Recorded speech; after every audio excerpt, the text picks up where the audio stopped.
ಮಾಲೂರು ಕೋಮಲ್ ಚುನಾವಣೆ ನಿಮಿತ್ತ ಮುಖಂಡರು ಹಾಗೂ ಕಾರ್ಯಕರ್ತರೊಂದಿಗೆ ಎಚ್ವಿಆರ್ ಕನ್ವೆನ್ಷನಲ್ ಹಾಲ್ನಲ್ಲಿ ಶಾಸಕ ಕೆವೈ ನಂಜೇಗೌಡರಿಂದ ಮಹತ್ವದ ಸಭೆ ಆಯೋಜನೆ ಮಾಡಲಾಯಿತು. ಈ ಕಾರ್ಯಕ್ರಮದಲ್ಲಿ ತಾಲೂಕಿನ ಎಲ್ಲ ಹಾಲು ಒಕ್ಕೂಟದ ಅಧ್ಯಕ್ಷರು, ಕಾಂಗ್ರೆಸ್ ಮುಖಂಡರು ಭಾಗವಹಿಸಿದರು.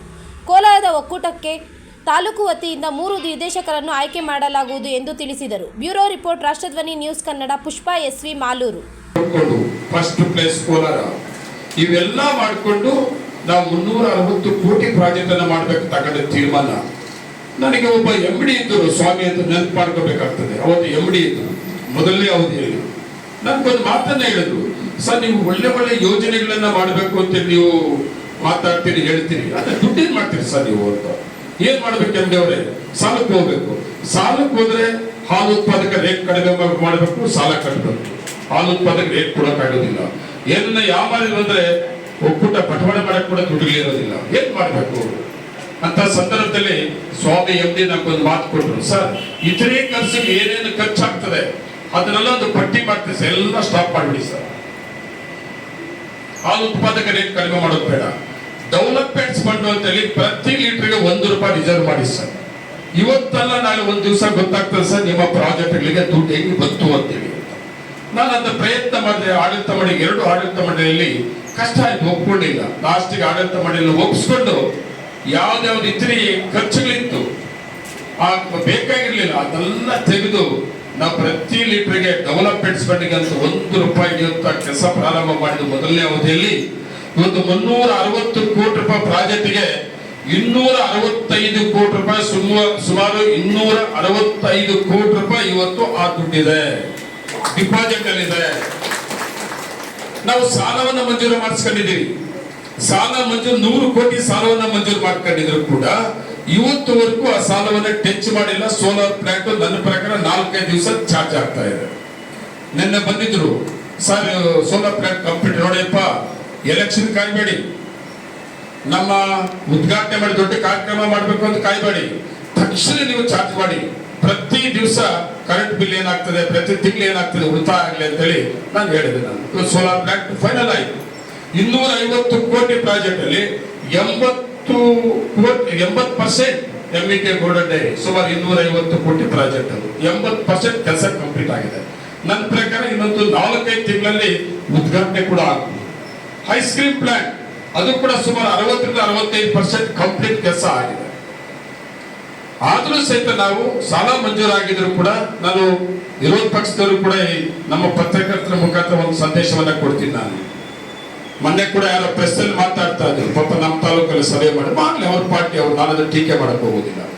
ಮತ್ತೆ ಅಲ್ಲಿ ಅಧ್ಯಕ್ಷರಾಗಿ ಕೆಲಸ ಮಾಡಿದಂತವ್ರು ಕೂಡ ಮಾತಾಡ್ತಾ ಇದ್ರು, ಮಾಹಿತಿ ಕರೆಕ್ಟ್ ಆಗಿ ಕೊಡ್ಬೇಕು, ಮೆಸೇಜ್ ಕರೆಕ್ಟ್ ಆಗಿ ಕೊಡ್ಬೇಕು, ಇಲ್ಲದ ತಪ್ಪಾಗ್ತದೆ. ನಾನು ಇವತ್ತು ಏನ್ ಹೇಳ್ತಾ ಇದ್ದೀನಿ, ನೀವು ಮಾಹಿತಿ ತಗೊಳ್ಳಿ. ನಾನು ಹೇಳ್ತಾ ಸುಳ್ಳಾದ್ರೆ ನೀವು ಹೇಳ್ತಾರೆ ಸುಳ್ಳು.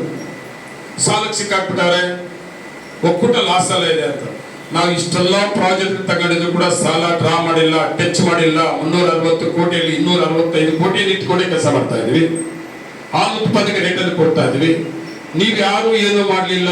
ಇನ್ಶೂರೆನ್ಸ್ ಅನ್ನ ಪ್ರತಿ ವರ್ಷಕ್ಕೆ 2 ಸಾಲ ಅವಕಾಶ ಮಾಡಿಕೊಟ್ಟು ಇನ್ಶೂರೆನ್ಸ್ ಅನ್ನ ಕಟ್ಟುತ್ತದೆ. ನೀವು 25-30 ಸಾವಿರ ಕೊಡ್ತಾ ಇದ್ರಿ.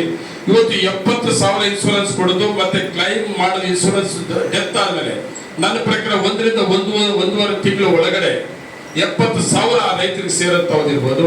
ಹಾಲು ಉತ್ಪಾದಕರಿಗೆ ಇನ್ಶೂರೆನ್ಸ್ ಅಂತ ಕೊಟ್ಟಿದ್ದು ನಾವೇ ಸ್ಟೇಟ್ ಅಲ್ಲಿ ಫಸ್ಟ್. ಹಾಲು ಉತ್ಪಾದಕರಿಗೆ ಇನ್ಶೂರೆನ್ಸ್ ಅನ್ನ ಕೊಟ್ಟಿದ್ದು, ಮತ್ತೆ ಹಾಲು ಉತ್ಪಾದಕರ ಮಕ್ಕಳಿಗೆ ಸ್ಕಾಲರ್ಶಿಪ್ ಅನ್ನ ಕೊಡ್ತಾ ಇರೋದು, ಅದ್ರ ಜೊತೆಗೆ ಮ್ಯಾಟ್ ಸಬ್ಸಿಡಿಯಲ್ಲಿ ಮ್ಯಾಟ್ ಅನ್ನ ಕೊಡುವಂತದ್ದು, ಹಾಲು ಕರೆ ಯಂತ್ರಗಳು ಕೊಡುವಂತದ್ದು, ಇಂಥ ಸುಮಾರು ಯೋಜನೆಗಳ ಜೊತೆಗೆ ಹಸಿರು ಮೇವನ್ನ ಬೆಳೆಯಕ್ಕೆ 1 ಎಕರೆಗೆ ₹3,000 ಪ್ರೋತ್ಸಾಹನ ಕೊಟ್ಟಿದ್ದು.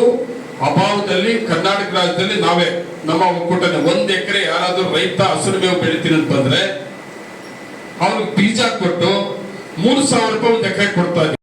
ಅಧ್ಯಕ್ಷರಾಗಿ ಮತ್ತೆ ಅವಕಾಶವನ್ನ ಮಾಡಿಕೊಟ್ಟಿದ್ದು ಕೂಡ ನಾವು ಮಾಲೂರು ತಾಲೂಕು ಯಾರು ಕೂಡ ಮರೆಯಕ್ಕಾಗಲ್ಲ. ಅಧ್ಯಕ್ಷರಾಗಿ 2ನೇ ಅವಧಿಗೂ ಕೂಡ ಮಾಡಿಕೊಟ್ರು. ಮತ್ತೆ 2ನೇ ಅವಧಿಯಲ್ಲಿ ನಮ್ಗೆ 5 ವರ್ಷಕ್ಕಿಂತ ಎಕ್ಸ್ಟ್ರಾ ಸುಮಾರು 1 ವರ್ಷ ಸಿಕ್ತು. ಸುಮಾರು 6+1 ಸುಮಾರು 7 ವರ್ಷ ಅಧ್ಯಕ್ಷರಾಗಿ ಕೆಲಸ ಮಾಡಂತವ್ರು ನಮ್ಮ ಆಡಳಿತ ಮಂಡಳಿ ಮತ್ತೆ ಒಕ್ಕೂಟ ಕೆಲಸ ಮಾಡೋದಕ್ಕೆ 2 ಜಿಲ್ಲೆಯ ನಾಯಕರಿಗೆ ಅವಕಾಶ ಮಾಡಿಕೊಟ್ಟಂತವ್ರು.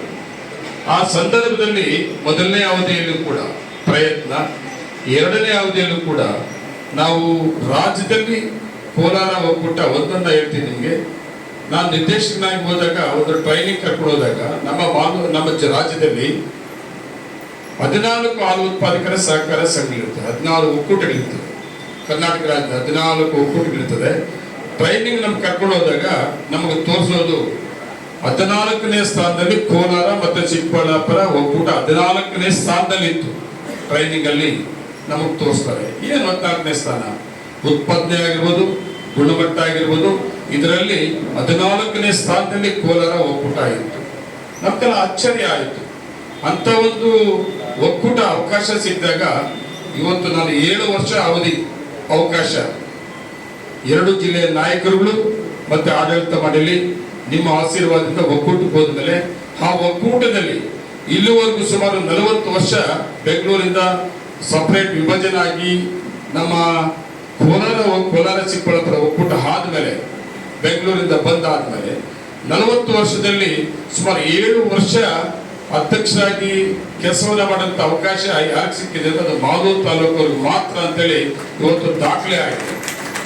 ಅಂತ ಅವಕಾಶ ನಂಬಿಕೆ ಮೇಲೆ ಕೊಟ್ಟಂತ ಅವಕಾಶ. ಏನು ಯಾರು ಇರ್ಲಿಲ್ಲ ಅಂತಲ್ಲ, ನಂಜೇಗೌಡರು ಬಿಟ್ಟರೆ, ಮಾಲೂರು ನಂಜೇಗೌಡರು ಬಿಟ್ಟರೆ ಅಧ್ಯಕ್ಷರಿಗೆ ಯಾರು ಅರ್ಹತೆ ಇಲ್ಲ ಅಂತಿಲ್ಲ. ಆದ್ರೆ ನಂಬಿಕೆ ಮತ್ತೆ ನಾವು ಮಾಡಿದಂಥದನ್ನ ಕೆಲಸ ಮಾಡಿ ಅವಕಾಶ, ಈ ಎರಡೂ ಕೊಟ್ಟಂತವರು ಇವತ್ತು ಮಾಲೂರು ತಾಲೂಕಿನ ಗೌರವನ್ನ ಕಾಪಾಡಿದೀವಿ ನಾವು. ಇವತ್ತು ಯಾವ ಸ್ಥಾನದಲ್ಲಿದ್ದೀವಿ ನಾವು?